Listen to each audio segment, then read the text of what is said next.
a series that brings together students and students, specialists, and all different health cadres from Uganda, East Africa, and the world at large to discuss the cases that occur in low and middle income countries and to bring the context to life, to unfold these files and bring them to clarity.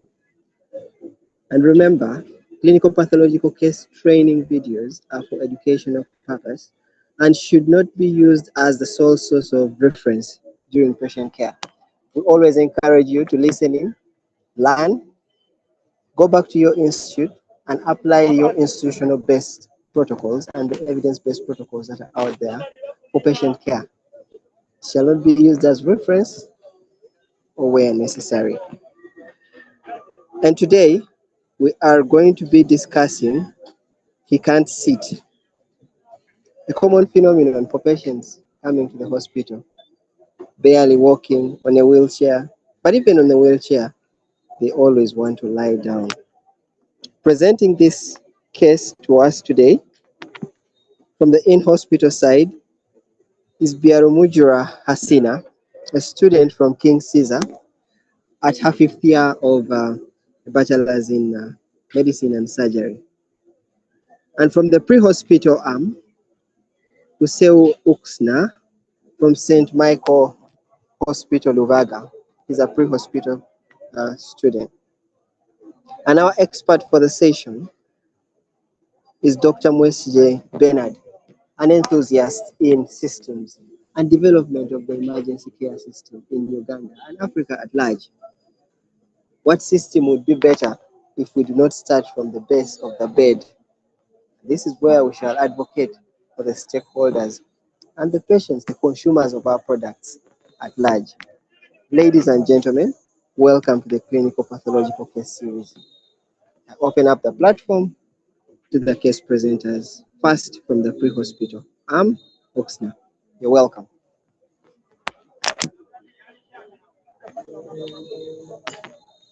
Yes, a very good evening to you all. First of all, let me do a quick introduction. My name is Kuseo Ukasha. I'm a student EMT at St. Michael Hospital Training School, Luvaga.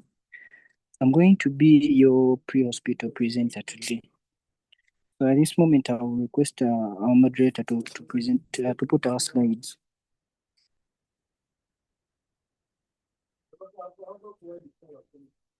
Hello. So the slides are displayed. If you can just see,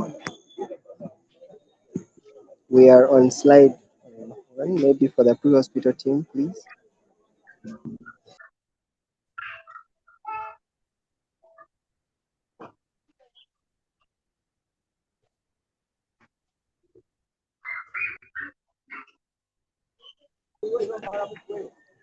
Let's scroll to the right slide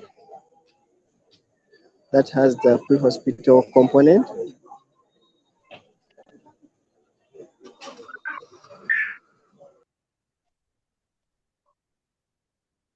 Yes, thank you. So we received a call reporting a 35-year-old male who was semi-conscious and restless. So on receiving the call, we did a quick team debrief. A team of two EMTs was dispatched. That was me and my colleague to go and respond to the patient. So as we were going to respond to our patient, we carried with us a Type C ambulance, that's an advanced life support ambulance, and prepared some equipment in our trauma bag suitable for the response. In our trauma bag, we prepared some equipment like an oropharyngeal airway in case our patient's air was at risk of blockage. We carried a non-rebreather mask in case we had distress in breathing. We carried some IV cannulas and IV fluids like normal saline, and we also carried a glucometer. We also prepared diagnostics such as a monitor, a BP cuff, pulse oximeter, and others. So we also carried machines like a suction, which were already on the ambulance. We carried machines like a suction machine, and we also carried a blanket in case of hypothermia. So on reaching the scene, we found the patient's spouse around, and she reported that she found the husband lying down, semi-conscious and restless. She also reported that the patient was vomiting, of which we were able to see some vomiters around. We did a quick primary survey, a primary assessment, and loaded the patient to be transported to the hospital. In this case, we picked the patient from home and we transported to hospital. However, we did some interventions en route, as I'm going to explain in my ISBA report. So, on reaching the hospital, I identified myself as Kusao Kasha, an EMT dispatched with my colleague to transfer a 35-year-old male from home to hospital. So, this patient was found. We found the spouse of the patient, and she reported that the patient was found semi-conscious. And the patient was also tachypneic. The spouse also reported that the patient was known as hypertensive. The patient was restless. The patient was vomiting before becoming semi-conscious. So on our assessment, the patient's airway was patent, so we didn't insert any airway adjunct. The patient has had a respiratory rate of 30 breaths per minute, probably small. We administered oxygen via a non-rebreather mask, and we gave 15 liters. So the patient's SpO2 was 89%.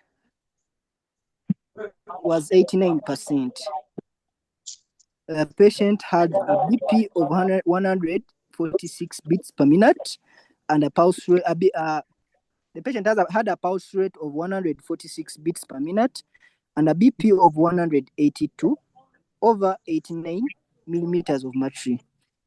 The patient had cold peripheries, all cold extremities, which is a sign of shock. We had to cover our patient with the blanket we carried on the ambulance. We also secured an IV access. We in case of drug administration and fluids, we also did an RBS, a random blood sugar. On doing the RBS, we got an RBS of 19 millimoles of sugar. We quickly administered 500 mils of normal saline as we did a quick transfer of our patient to the hospital.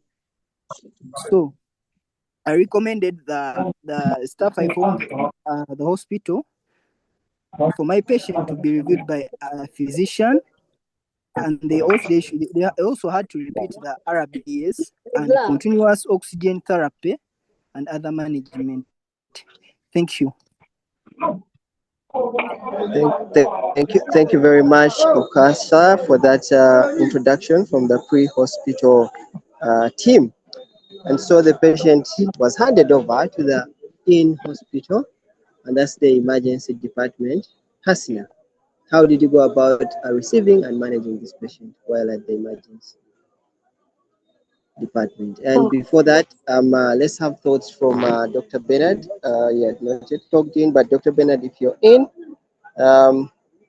we could get initial thoughts from you, please.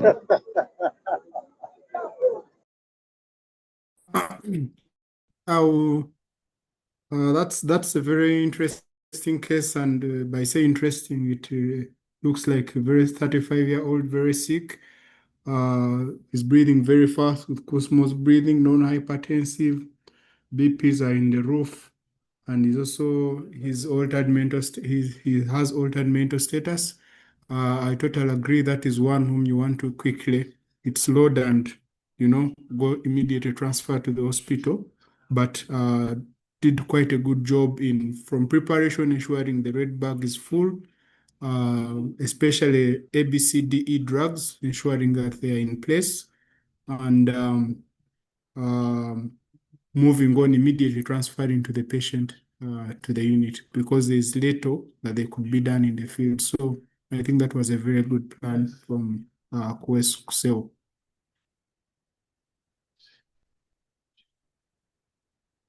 Awesome. Thank you very much, Dr. Bernard, for that supplement. Let me invite the in-hospital team then.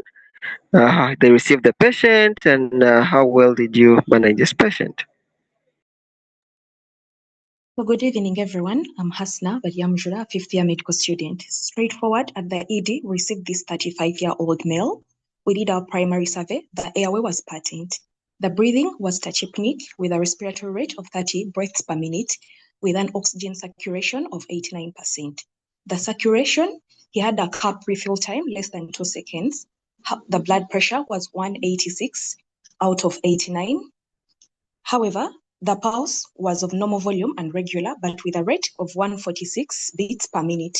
We took off blood samples for labs at this point. In the disability, he had a reduced level of consciousness with a GCS of 9 out of 15. The pupils were equal and reactive to light. However, the neck was soft. He had a random blood sugar of 19 millimoles per liter. On exposure, we noted white, irregular, flat skin patches on hands, neck, and face. Then we went on to do our sample history. For the signs and symptoms, the spouse at this point, we were taking collateral history from the spouse. She reported that he had a history of the abdominal pain with non-bloody diarrhea, about 3 episodes per day for 2 days, and then developed restlessness and vomiting. For the allergies and medications, at this point weren't known. Then for the past medical history, she reported that he had history of hypertension with poor drug adherence. The last meal was 7 hours prior. The events leading to this, restlessness, vomiting, and then became semi-conscious.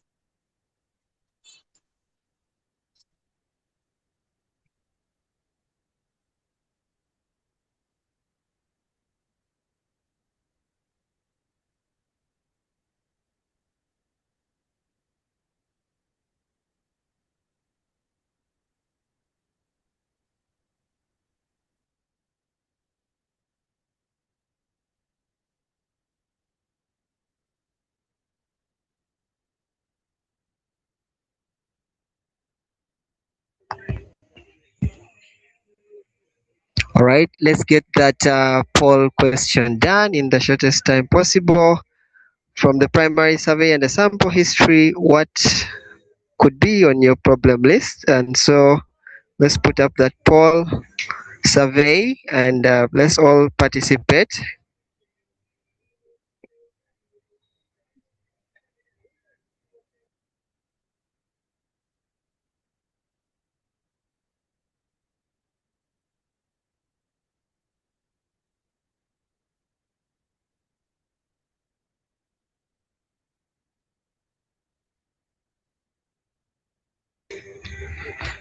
For those who are able to see the poll, please participate.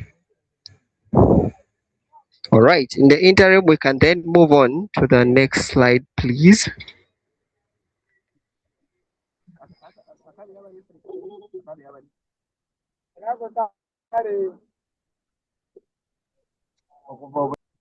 So at this point, our problem list, Hasna?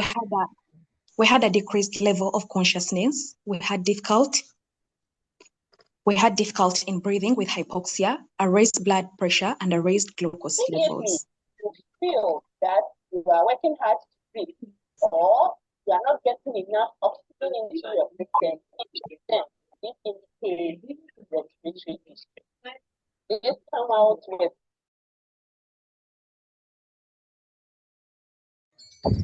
All right. Please, let's have another poll question answered for us there. What emergency interventions from the problem list that we had could you have had? So you can write that down. You can click in there. Great. Let's get Hasna back.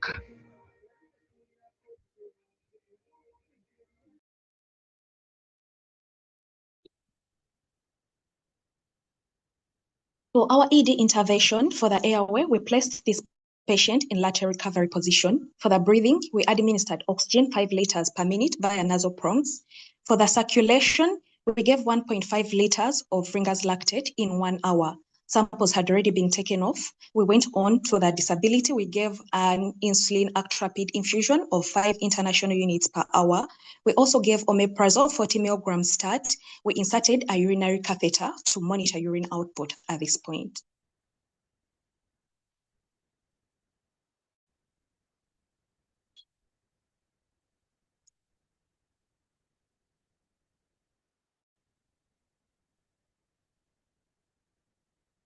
Yes, feel free to engage in the chat, please. This is your moment. Ask any questions from the chat. We are responding to all your concerns that are there. Dr. Anna is on the chat. So in case you needed any additional information, Hasna will also be able to see them and re-echo to any. As you do that in the chat, we can then move on to the next slide and have our expert weigh in as well.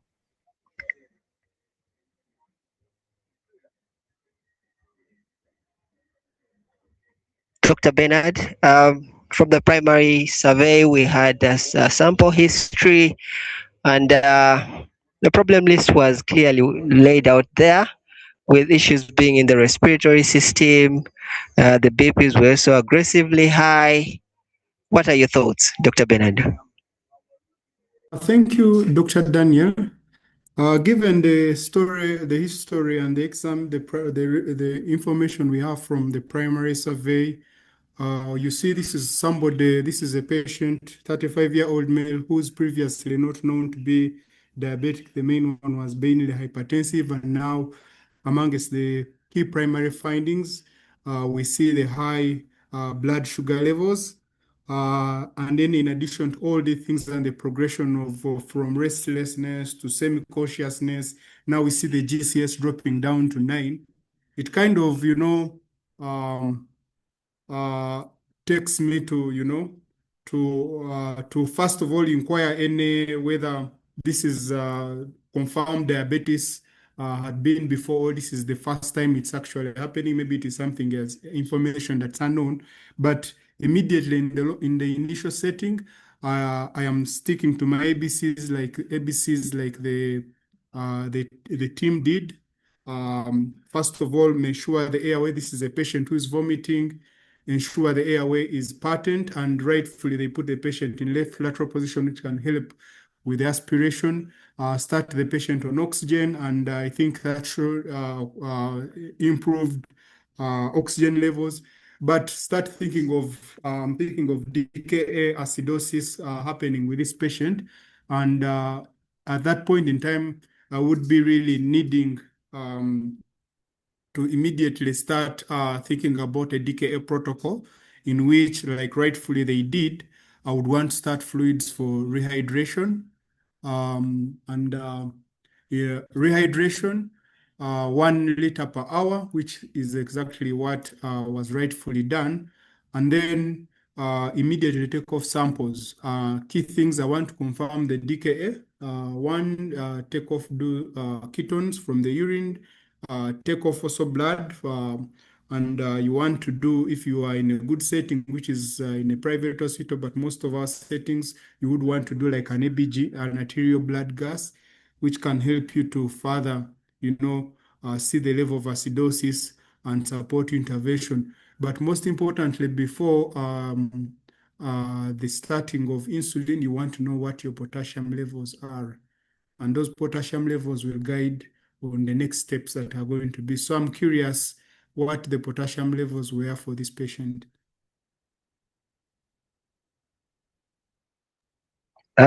Okay, so that is potentially something now you will have to present to us in the next few slides.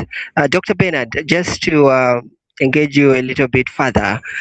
So you are talking more of the sugars that were high here, but another individual passing by the ED and seeing a raised BP and potentially that respiratory rate and then the SpO2 that is 89. What is your take on approaching such patients and not just Oh, yes, looking at yes, first the yes. number?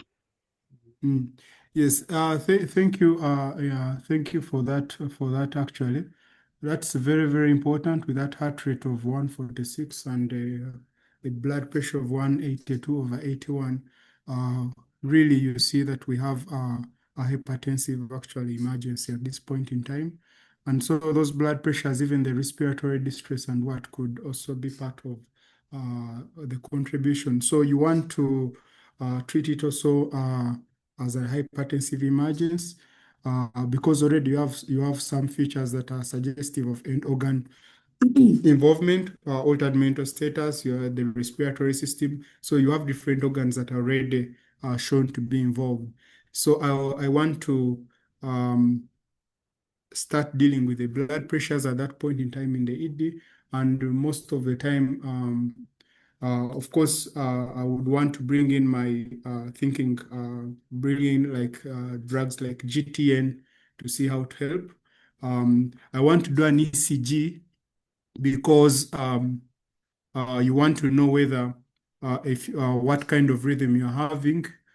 Sometimes if the rhythm is you are having a patient who has altered mental status and you have, let's say, an arrhythmia, you may need to consider whether you need to do cardioversion or not. But with these, the current heart rates, they seem just to still be, they're not yet at that level where they are really, but with the shock that you see cold peripherals coming up, you may want to consider defibrillation where necessary to if the BPs are not coming down as part of the management. And then GCS wise, I want to start preparing my mind early on because when you see the GCS dropping to 9, you are thinking about loss of the reflexes and increasing risk of aspiration in a patient who is already critical ill and vomiting. So you want to think about, preparing, being ready for a crash intubation, which is on the side. But still, I would want to go systematically my ABCDs, airway, breathing, starting on high flow oxygen, and then look at those blood pressures and, give some GTN, take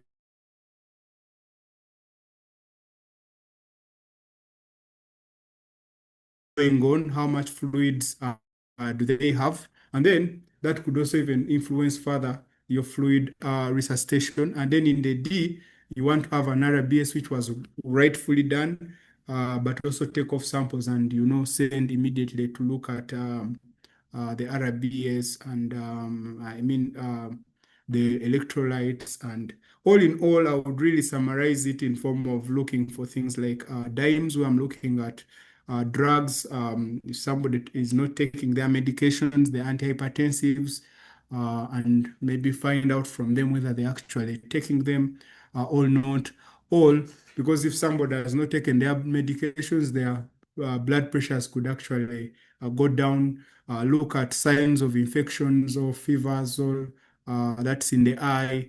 And then M, you're looking at metabolic causes, which include the diabetes and, DKA that we have been talking about. And then you can also structural causes, because you don't want to still anchor. I don't want to anchor at this point in time because I've just interfaced with the patient. Daniel.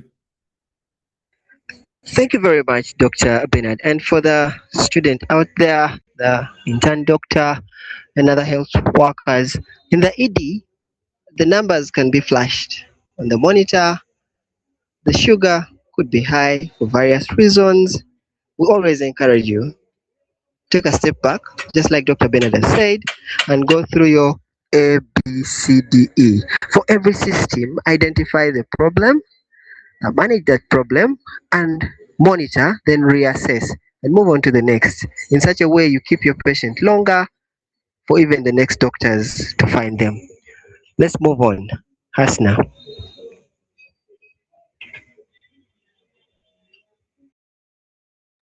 In the secondary survey for the head and neck, he had very dry lips, However, the neck was soft. He had no pallor. He had no jaundice. He had no jugular distension.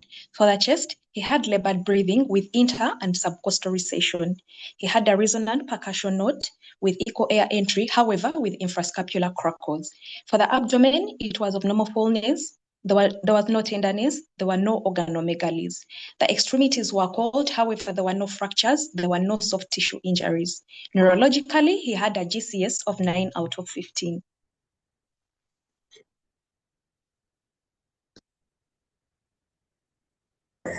And so that is our next poll question. What are the emergency point of care laboratory investigations for this patient?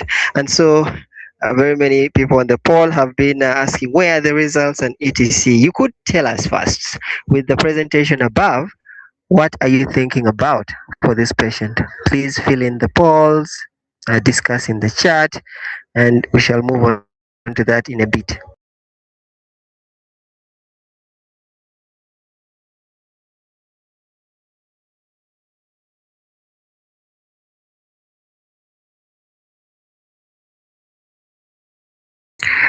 Right, we can move on to the next slide, Hasna.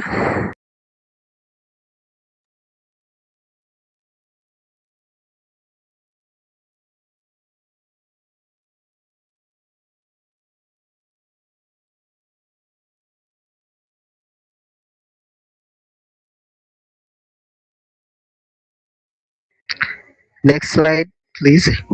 Poll questions. If you're done filling them, let's move on. All right. So for the labs, we had an HbA1c of 14%. For the CBC, we had a total white count of 11.5. Neutrophils, 8.6. Lymphocytes were 1.4. He had a hemoglobin level of 12.9. Platelets, 314. For the urinalysis, ketones, 3 plus. The pH was 6.8. Glucose plus 1. The liver function tests were normal. The renal function tests, he had a urea of 14.3, creatinine 259, chloride was 128, sodium was 153, potassium 4.2, calcium 2.3.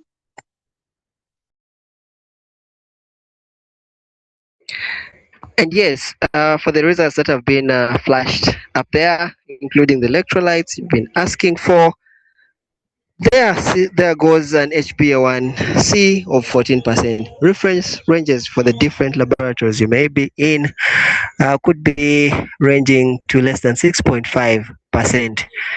And so for the normal. And so this patient had 14. Dr. Bernard, at this point, do you want to re-rank your differentials? I'm curious to know what is going through your mind while you're approaching and managing this patient with your team. Could you flash the results so that everyone can look at them as I talk about them? So that HbA1c right out from the start, just talking about them in the order in which they are, really when you look at it, it's high, and that means that this patient probably is already what? Because we expect it really to be, at least below 6.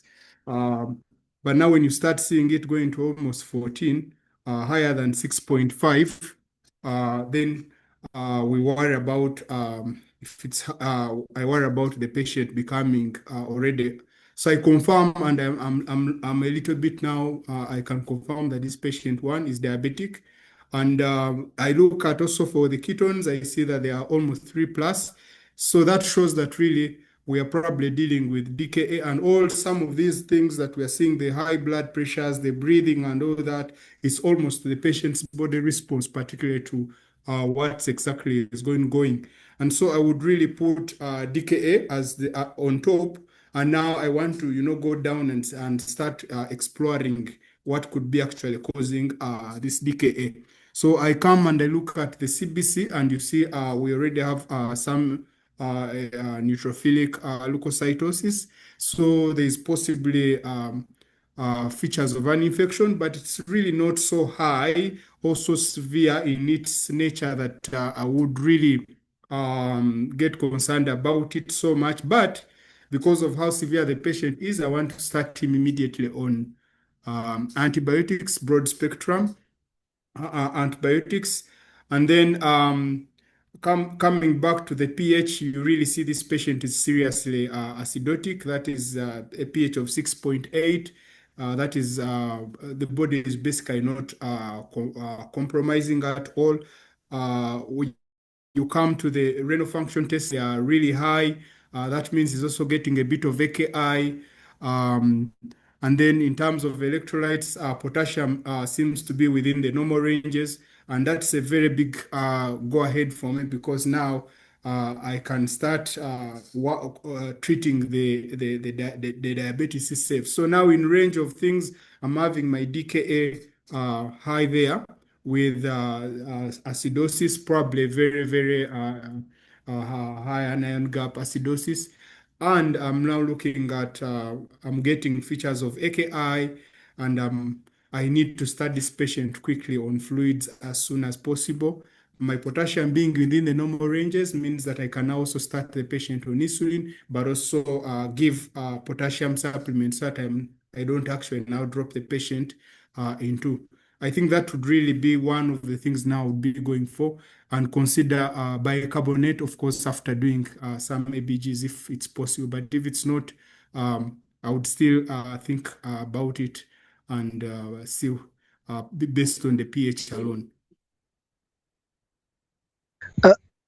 Great, thanks, Dr. Bernard. And so we see the results clearly reflected there, that the complete blood count is showing a neutrophilia of 11,000.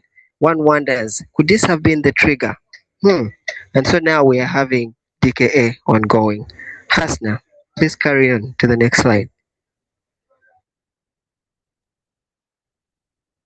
So we had a working diagnosis of diabetic ketoacidosis, given the ketonuria of +3, the HbA1c of 14 with a random blood sugar of 14 mmol per liter, and also a pH of 6.8, indicative of the acidosis. Then we had differential diagnosis, hyperosmolar hyperglycemic state, given the dehydration and confusion. And then we also had hypertensive crisis, given the blood pressure that was 182 out of 89 at this point, and a positive hypertension history with poor drug adherence.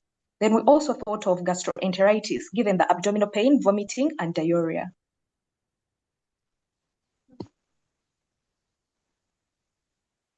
So our management plan, initially, it was to stabilize the airway breathing, circulation, disability, and exposure. Then investigations as done above. Then the specific treatment, we were to give intravenous fluids. We calculated a deficit of 5 liters and a maintenance of 1.8 liters, giving us a total fluid replacement of 6.8, which we wanted to infuse in 24 hours. So in the first 30 minutes, we gave 1 liter. The next 1 hour, we still gave a liter, and then another liter, which we infused in 2 hours, and then another one, which we infused over 2 to 4 hours. And then our plan was, if the blood glucose drops to less than 13.9 mmol per liter, we were to switch to dextrose 5%, where we were going to give 1 liter 8 hourly. And then we would switch to a maintenance fluids as dextrose 5% to Ringer's lactate in a ratio of 1:1 for 48 hours. Then we also gave insulin, Actrapid, intravenously, 5 international liters per hour. And still here, our plan still was, if the blood sugar drops to less than 13.9 mmol per liter, we were to reduce the Actrapid infusion to 0.05 international units per kilogram per hour. And then after the blood sugar had stabilized with infusion over 24 to 48 hours, we were to switch to subcutaneous glargine, 0.3 international units per kilogram pre-supper. We also gave intravenous ceftriaxone 24 hourly, omeprazole 40 milligrams 24 hourly, and then we planned to monitor our glucose hourly, and then the pulse rate, respiratory rate, and blood pressure and clinical status total 4 hourly.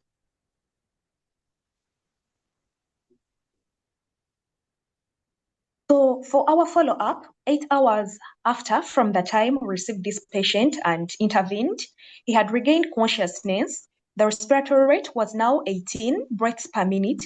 He had a pulse rate, which was now 126 beats per minute, and the blood pressure had now shot to 194 out of 92.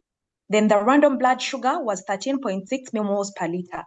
The creatinine at this point was 180, and the pH had risen a bit to 7.1, and the potassium was 3.8, sodium 145. Our plan was to continue with the initial treatment plan we had, and also to add losartan 50 milligrams and amlodipine 10 milligrams. 24 hours later, from the time of ED intervention, the patient had fully regained consciousness. The respiratory rate was now 14 breaths per minute. The pulse rate was 118. The blood pressure was now 168 out of 79. The random blood sugar was 9.4 millimoles per liter. The creatinine was now 132. The pH was 7.24, potassium 3.6, sodium 142. At this point, we had to transfer the patient to the endocrinology ward because we had stabilized him. Awesome. Thank you very much, Hasina, for that acute summary that you've given us for the patient in terms of the differential diagnosis, the initial management you gave at the ED, and the follow-up plan. And so in your differential diagnosis list in the ED, we tend to have it as broad as possible. And like we can see in the comments there, something to always just keep it broad. I know gastroenteritis is one such. And so mentioning septicemia with focuses, potentially one could also have been the chest because the SATs were so low. So you could also still think about pneumonia on top of other things. The first two differential diagnoses, the DKA and HHS, are the complications of diabetes mellitus. That, for the second one, normally occurs for the elderly population, as stated in the books. Dr. Bernard, from what has been presented, what are your pearls and pitfalls towards the management of this patient, and what could you have done in the emergency department in the care of such a patient or similar patients in the near future? Bernard. Yes, thank you. I think I want to appreciate really the work the team did, because you could really see through that they were really following a protocol. They had like an idea of exactly what to do, and things were really flowing. So really, and probably that's exactly the reason why we see this patient really coming up. You know, especially most patients who are acidotic and they have a lot of, or have an septic, they have a little bit of sepsis, they tend to also have a sympathetic, surge, adrenaline surge, and you find that even a lot of some things shoot up before they actually, like blood pressures, before they actually fall down, and managing the precipitators can equally also be very, very helpful. So just to really look at what they did and really summarize more in it, it would look at the ABCDE, which was very, very paramount. And like Daniel, you rightfully put it, when we're having a patient before you, you do not have actually a lot of information, and the fallback to is always really the ABCD. You don't want to look at diagnosis does not matter really most. It's more of a problem list that actually matters, and you are you are trying to deal with all those problems, because if they're not dealt with, you will not even reach the level of the diagnosis. So I like how the team went about it, started the patient on fluids, and they were following the normal guideline of giving 1 liter per hour, but also this has to go hand in hand with monitoring the statuses of dehydration, looking at general state, how the urine output, looking at you can actually even do a point of care ultrasound if you are in a good place, and look at the intravenous, see how much fluid they are, but even looking at their lips, looking at how much urine is coming out, comparing it, that would be also a way to look at it. And so ensuring fluids 1 liter per hour while monitoring urine output and ensuring the hydration. The fluid deficit is actually addressed within the first 24 hours is very, very key. But remember, giving also a lot of these crystalloids, you have to monitor sodium to make sure you do not actually result into hyperchloremic acidosis from too much of the sodium. So monitoring it becomes another pitfall for somebody to actually look at. Then from there, because they already done a potassium and it was above 3.5, they rightfully gave, they started the insulin. I know we saw there 5 international units, but I'm guessing they estimated the patient to be around 50 kilograms, so that would be 0.1 per kilogram per hour, and so that's why they were giving 5 international units, which they later reduced when the glucose levels went reduced. Of course, you have to be very careful because sometimes you can give too much. You can leave an infusion like in our EDs where sometimes there's no a pump to monitor this. You find somebody has over dropped the infusion, has run very fast, and somebody can now result into hypoglycemia if you do not actually monitor that. You have also to monitor those electrolytes because insulin forces potassium into cells, and you could actually get hypokalemia that could worsen the problem. But overall, I think giving insulin solves the primary problem of the cells not being able to utilize the glucose that's around them completely, and that kind of also solves the problems that we see, reduced levels of consciousness, the DKA itself. And in case you're not even able to see, sometimes the patient may wake up like rightfully did and start requesting for food, and at least you are able to, you are getting out of the system. So the lastly maybe would be to say that you have to be very, very not anchor. You have to keep looking out, routinely monitoring for all these parameters, but also look out for what other things. In this case, we see sepsis being there, in signs of infection. The person is newly diagnosed, has not really been on these medications before. His BPs are also there. Probably he has also compliance issues, the fact that he was not taking his medications. So those are things that you want also to start looking at this point in time. Maybe one last thing I also saw was that sometimes if the BPs are very, very high, you're looking at 190s and 180s and above, you may need to consider giving probably intravenous or rapidly acting antihypertensives like labetalol before you transition to the oral medications, especially if the patient is unable to swallow and is unconscious. Thank you. Thank you very much, Dr. Bernard. And this reminds me of a time when I was an intern at Chirodu, and we used to really manage DKA patients coming to the accident and emergency of Chirodu. And the biggest joy that I had at that time, not knowing much, was to see the number crashing down all the way from high to 32 to 28 and 14. Then the protocol says you start dextrose, and when you do that, you're quickly translating the care to mixed-start, pre-supper, and etc. Before you know it, the next morning, the patient is sicker than you actually left them in the night, and the glucose is back to 32.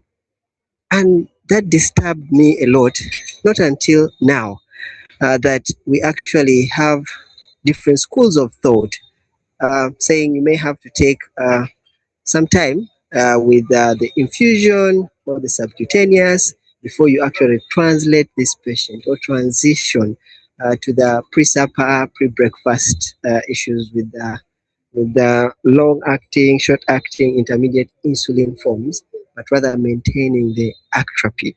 Dr. Bernard, what have you encountered in the emergency department as we look into the pearls and pitfalls of the use of infusion, focusing on the goals of management which here is not actually rushing to bring the number down, but rather to correct the acidosis and also to clear the ketones.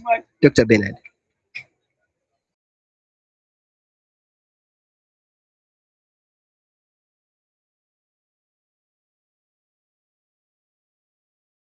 Sorry, I was speaking. I think, like you have rightfully put it, Daniel, the things that the order in which the management is to target the real pitfall or the real issues that actually are putting the patient on. Until you get in DKA, basically the metabolism of the cells has really shifted to more of keto utilization of ketones, resulting into the acidosis. And you need to first transition that metabolism back to the normal metabolism for you to be able to actually say that we are now safe and we can start the process of transitioning. Of course, one of the biggest challenges you encounter is that you will find in many of our settings, we do not have infusion pumps. So many facilities you find they are doing what they usually routinely call a sliding scale, whereby they keep measuring your glucose and then they give you a bolus of, if they find you are like say 20, they give you like a bolus of 20 of regular insulin. But the challenge is that these are short boluses and they tend you lose the continuity of them, and sometimes they put the patients at risk of actually shooting patients into hypokalemia. But whenever you are not able to actually tell easily how much insulin was totally consumed to transition the patient from one point from DKA state to the non-DKA state. And that's why you end up finding that when they come now quickly and they transition the patient before even the metabolism has changed, you find that they get back into DKA. Even the other thing I normally see is that you'll find that it's very difficult to have this calculated well compared to if you set up an infusion and this is how much I've given, and then you're able to also assess and make sure before you start transitioning the patients, it's very, very paramount that you have sorted the acidosis, because the acidosis, the dehydration are the main parameters or the main problems that are actually affecting the metabolism of this patient. And unless you do that, they will not be able to utilize the other long-acting insulin. They will just, before they act, the patient will be actually back in the state of ketoacidosis.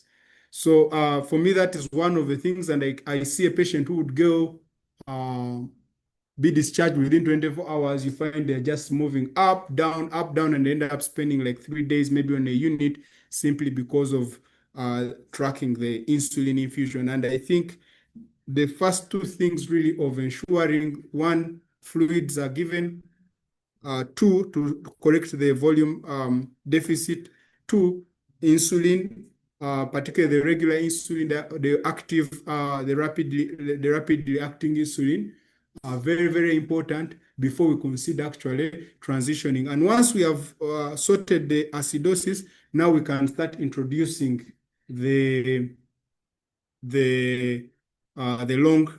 mixed studs, but it needs to be like kind of phased, and somebody should have gotten out of acidosis. Great insights there, Dr. Bernard. And so that's an opportunity for us to actually stay in touch with the internal medicine physicians, because it's one of the challenges that in the emergency department we face with the high volumes of patients. We tend to quickly transition them, and then patients stay in a state of DKA for far too long, or we actually utilize, which again is not a dispute or a disclaimer, we continue to utilize the sliding scale. This is safer because it is okay in places where there are few nurses and there is no one-on-one monitoring of this patient. but remember the goals of care. And so we can then move on to the discussion for today, and that is diabetic ketoacidosis. Hasina. So diabetic ketoacidosis, which is an acute complication of diabetes and is usually as a consequence of absolute insulin deficiency. It is a medical emergence commonly occurring in type 1 diabetes mellitus and can be the first presentation of this condition. So just like for our patient, he was presenting for the first time. However, it can still occur even in those with type 2 diabetes. And it has a triad of hyperglycemia, ketonemia or ketonuria, and metabolic acidosis. And the common precipitants can be infections, pneumonias, it could be a UTI, gastroenteritis, or a sepsis. And it could also be inadequate insulin administration from those that are already diagnosed with type 1 diabetes. It could be infection, or drugs like the SGLT2 inhibitors, which can cause what they call glycemic DKA, whereby you can find that the random blood sugar is within normal range, but the patient has the other things like the ketonemia, ketonuria, and the acidosis.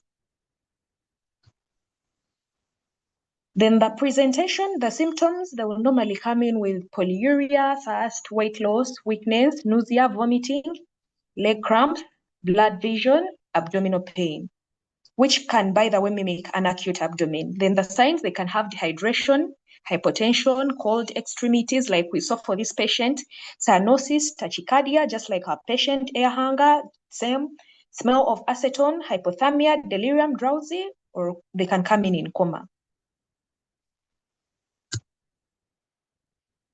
So the goals of treatment of DKA are basically four. At this point, we want to correct the fluid deficit. You saw our patient who were giving 6.8 liters in the first 24 hours. We want to correct the hyperglycemia. We want to correct the electrolyte deficit and also acidosis.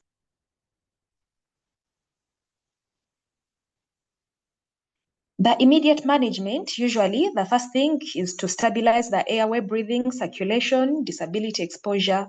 Then you come on to the fluid replacement, which is largely dependent on the severity.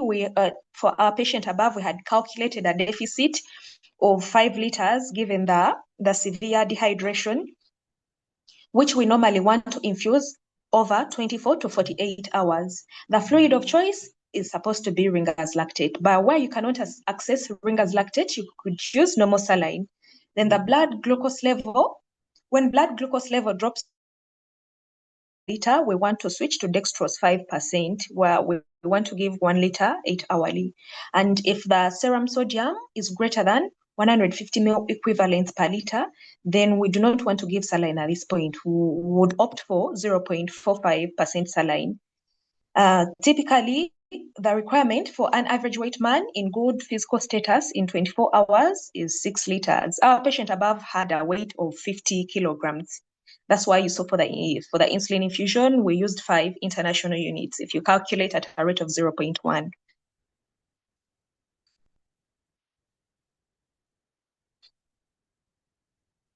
So for the insulin replacement, first of all, you want to know the electrolytes for your patient.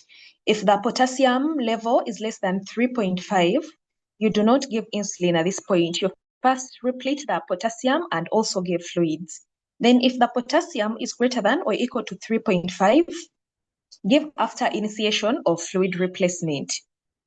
You give regular acting insulin, normally a loading dose of 0.1 international units per kilogram, then a continuous infusion of still 0.1 international units per kilogram per hour.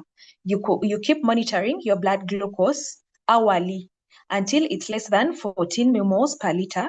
Then you adjust your rate of the insulin.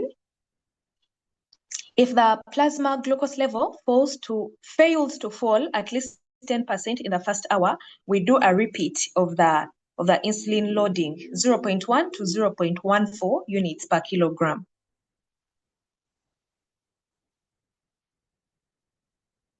For the correction of acidosis, insulin therapy stops the lipolysis and promotes the metabolism of ketone bodies. This, together with the correction of dehydration, will normalize the blood pH. Bicarbonate therapy should not be used unless we have severe acidosis and we fail to correct with the fluid replacement and the insulin. Then that's when we can resort to go on to give the bicarbonate.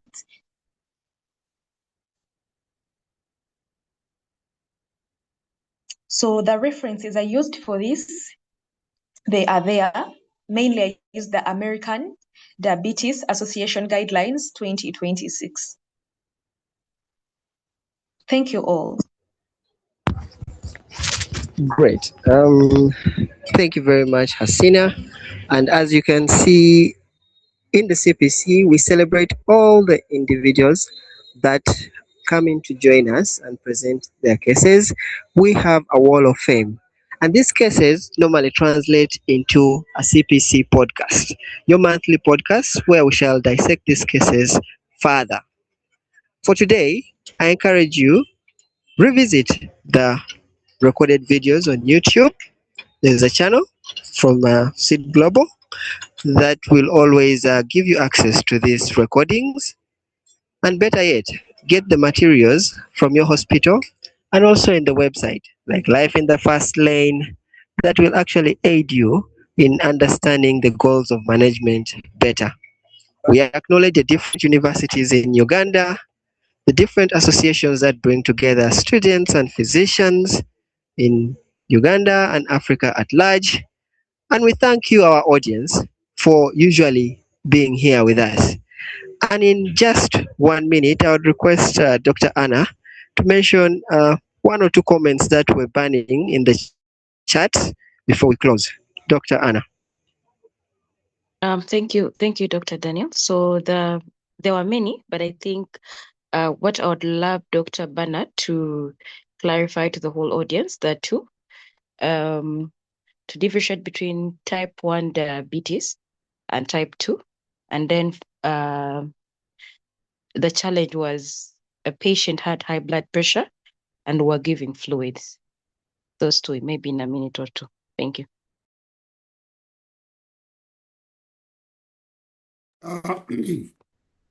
Okay, type 1 diabetes is usually, most of it happens from childhood.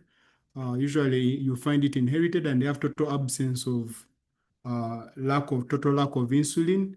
So they are right away insulin dependent from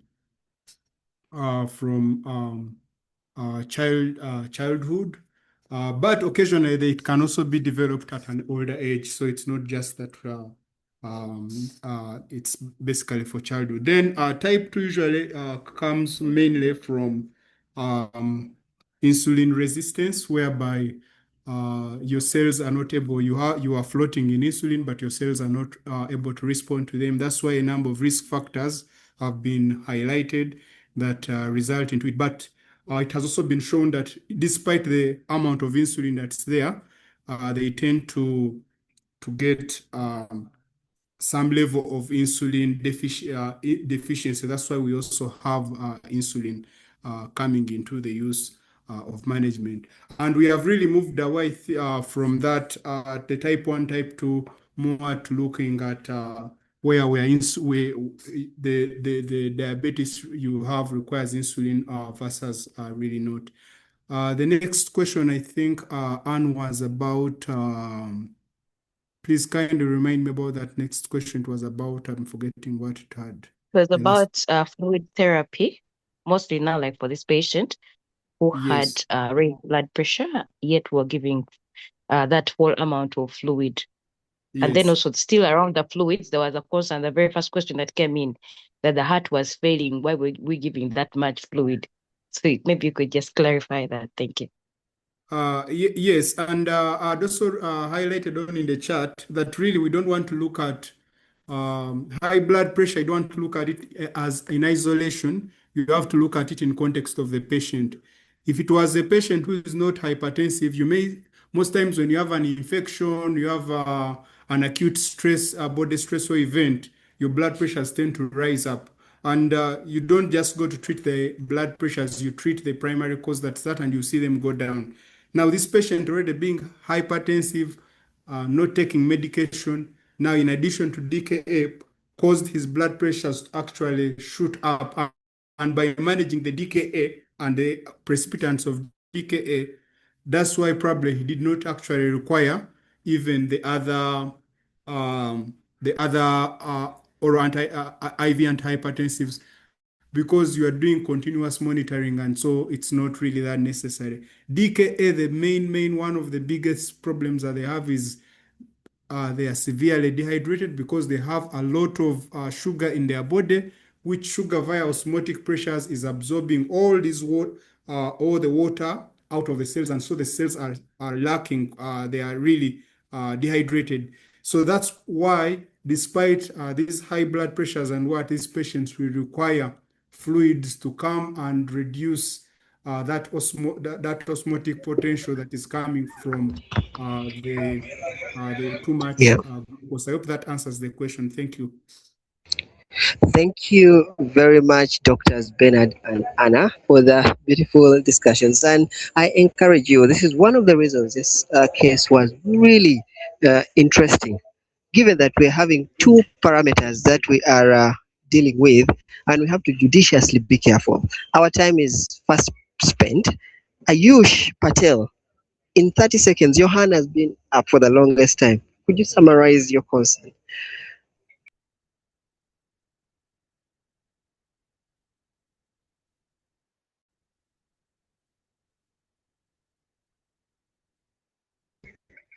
Patel, if Patel's sun is now down, I would love to once again, thank everyone for having logged in into this session. Please follow up the discussions on YouTube. Till we see you next time, have a lovely evening and good night to everyone.